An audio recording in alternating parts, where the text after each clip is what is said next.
Hi, in this video I'm going to show you the behind the scenes of how I made the synth sounds that I use for my two tracks for my major project. Um, so for this project I made two pad sounds, three lead synth sounds, and one bass sound. And the softwares that I use for this project is Alchemy and Sampler from Logic and Serum. So the first synth that I created is a pad and I named it Chill Pad. So it sounds something like this.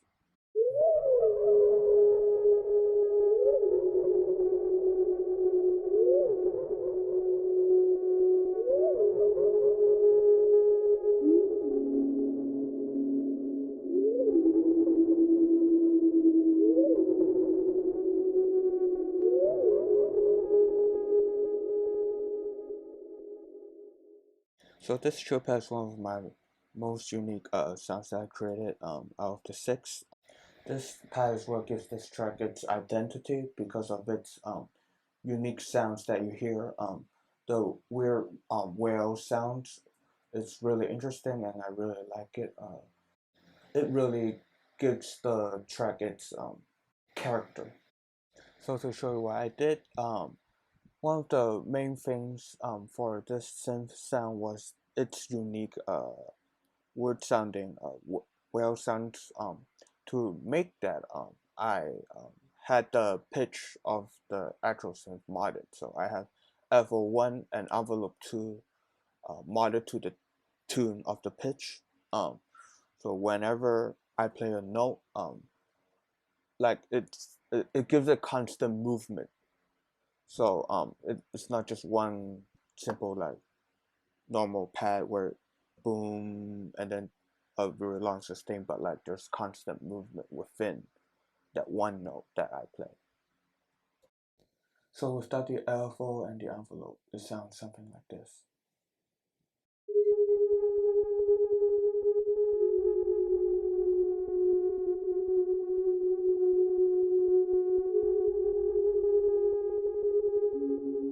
So without the LFO and the envelope, you can still hear some movement, but it's not enough to make it sound prominent. But with it, it's really right there. You can really hear it, the ups and downs of each note when it's being played. So yeah, so that's how I did it. So for the pad, I also had it sent to a reverb and a pedal board. The reverb is just super massive from Valhalla. It's just to make it big, sounding bigger, um, like it's everywhere. As for the pedal board, I had two delays, one in the front, one in the back, and then a compressor and a flange in the middle. It's just to make it super weird, just to make it stand out a little bit more than the original sounds. So yeah. The second pad I made is more normal sounding, more generic because it's just for another layer for the chill pad. And having, if I made two very unique sounding pads, it would just fight against each other. But having one unique sounding one and one normal sounding one layer on top of each other, it will make it sound really nice. So yeah, so this is why I decided to make a more normal sounding pad. So this is what it sounds like.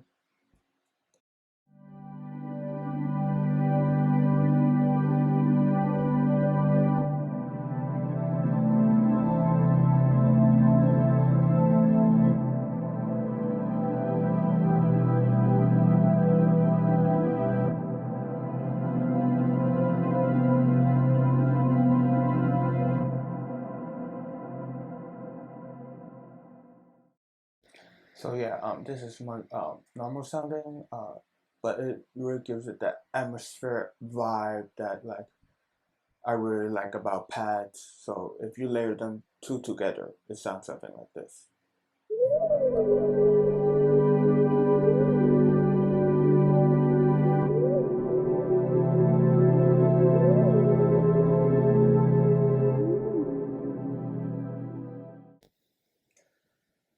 So for the atmospheric pad, I use serum for it um, to make the pad.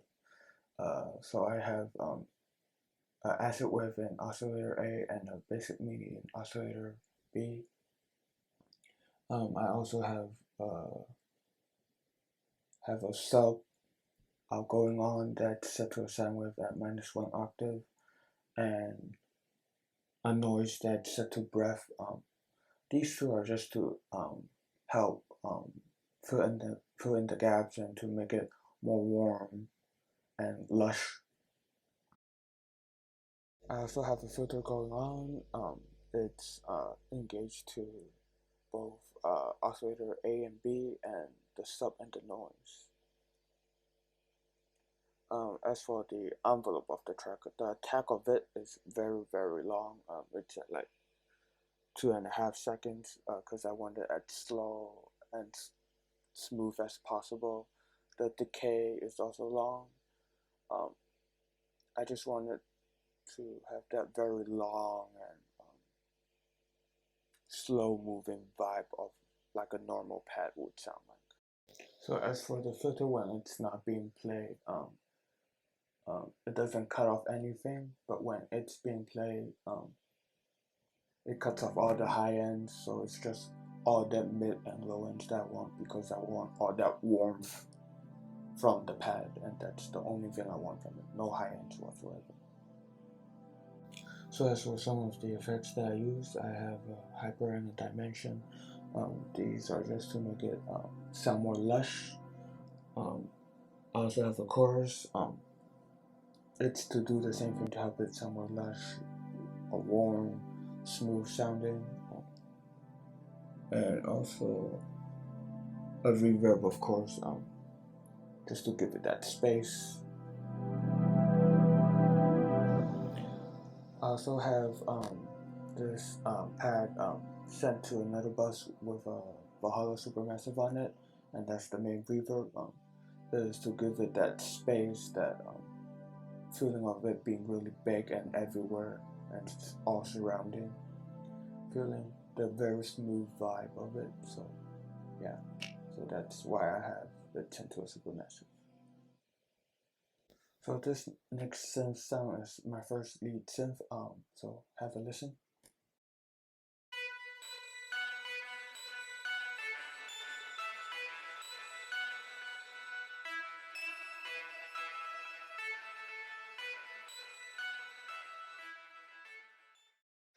So yeah, it's really like a high pitched, distorted, um, synth sounding, a synth sound.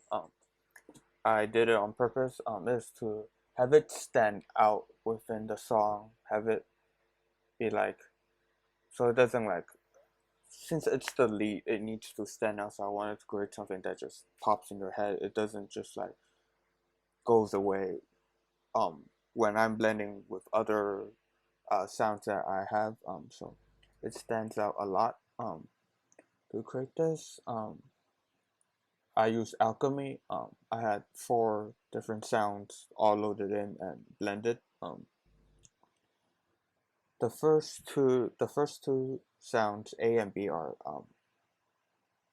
what you call a more normal sounding sounds.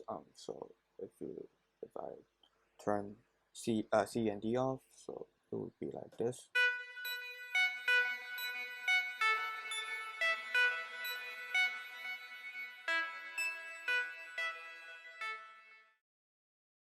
But when I but if it's just C and D, it's just, yeah, it doesn't sound good by itself. It's I have them added because it's more like effects for it. So if you blend it all together, it sounds like this. Yeah, it sounds like this. It's like distorted, really high pitched. That was what I was going for. Because if it's just A and B, it sounds way too normal. Like, yeah, it doesn't. It's not interesting. It's just kind of dull. But if you add C and D with it, then there's some movement. There's some signs of life in within the synth sound. Um, so yeah, I have a filter on. The cutoff is at 145 hertz. Uh, I also have the attack like super low. It's at 0%. So it has that really punchy effect that I really want. The sustain I have it pretty high because I kind of wanted to create like a weird sounding electric guitar. So having that sustain a little that long sustain, it's kind of what I wanted. The decay is also pretty long. I wanted to kind of ring out throughout the track. Yeah, the release. There's not much special about the release, but I also added some reverb and delay just to make it sound more more alive and not dead. Yeah, and with it, I also have a distortion on it just to give it just more distortion, just to make it more gritty. I also have it routed to two different buses where each of them have their own pedal boards. One of them is something like this. Yeah, it's just a bunch of delays, compressors, flange, another delay. It's a reverse delay. This one is less more about distortion, but more about just delays and making it like really weird and having that really weird delay effects. And this pedal, yeah, this is where the really distorted grit that really um that that really distorted and gritty sound that I wanted. I have it routed through here. I just really wanted that just to make it more punchy and more standing out within the song. Yeah, yeah, just to cut off the you know the low frequencies because there's no point. It's not what I wanted. And boosted the highs because that's where all the frequencies I wanted um are at. So I just boosted it and then cut some like maybe some really weird high end sounds. Um, yeah. Um, and as for the synth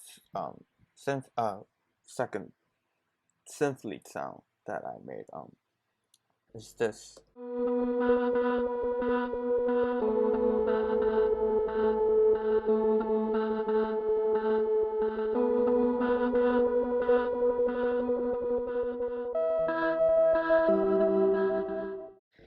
This was it's not really a synth lead in my opinion, but more of a blend of a synth lead and a pad.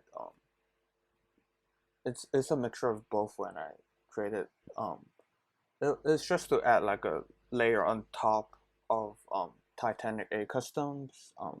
Because this one's a little bit more lower pitch, so when the song is played, so it's not just like one super high pitch sound throughout. So there's some low to it, blending it, some mids to make it more pleasant to the ears. And this also fills up some of the gaps that the Titanic A might be missing. So I use Alchemy to create this. I wanted a vowel element to it, so I ended up using the sounds in A and B oscillators because they bring that element to it, and C and D are just the normal sound waves you would normally hear in a synth. So if it's just A and B, it sounds something like this.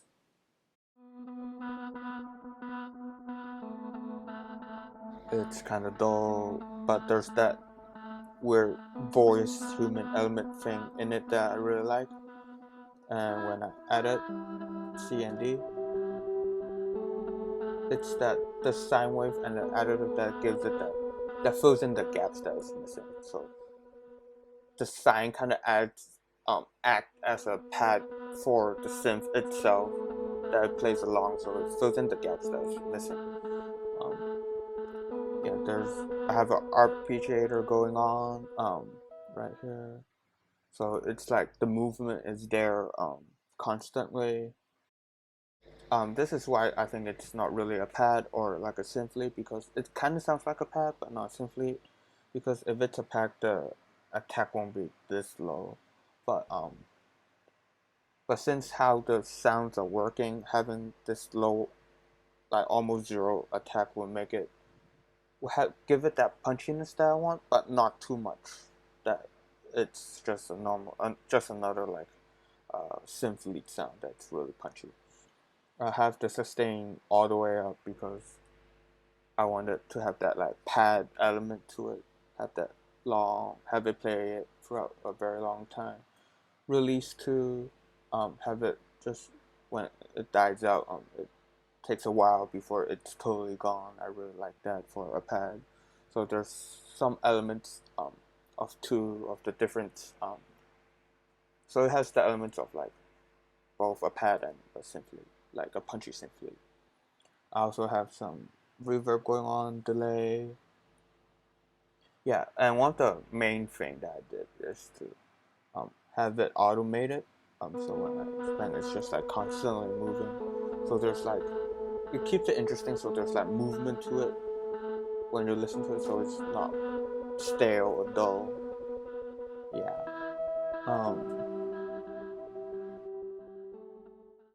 Yeah. And then the last layer for the custom A is custom one. I'm sorry, I'm really bad naming stuff, but this one is also another layer for custom Titanic A customs. It's more the frequencies for this is more mid as to fight the higher sounding, higher frequency sounding Titanic A customs. So it balances it out, so it's not super high pitched that it kind of hurts your ears. So it lands up pretty well with it. So when play all three together,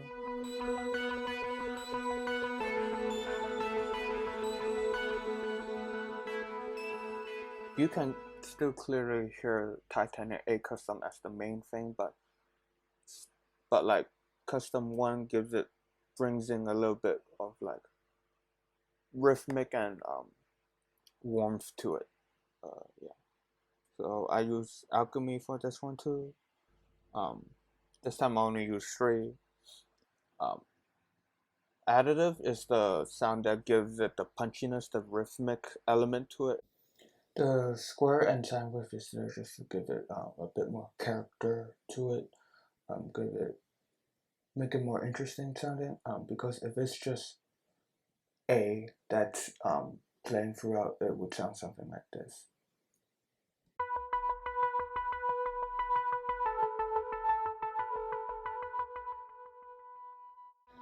Yeah, with the other sounds, it gives it some layers to it. It's not just like one punchy rhythmic sound to it. So yeah. So obviously, I have the attack at very low, so it has that punchiness, but still, it's not like a little curve to it, so it's not hella punchy, but like there's still some punch to it. Sustain just to at like 50% release to just to have it some uh last a little bit longer, so it's not just like a kick, like boom, and then it's done. Um, yeah, the decay also, it's pretty long. Cut off it, the cutoff is at 41%. I have the delay and reverb just to make it more interesting. Uh, it creates more like an atmosphere to it. Than just it's not just doesn't sound as dry without the reverb or the delay. Also has some filters just to at one of them's at 59 hertz, one of them's at 34. I also added some filters to it to keep it more interesting, and the filters also help make it sound less dull because without it, it sounds something like this. But with the filters, it sounds a whole lot better like this.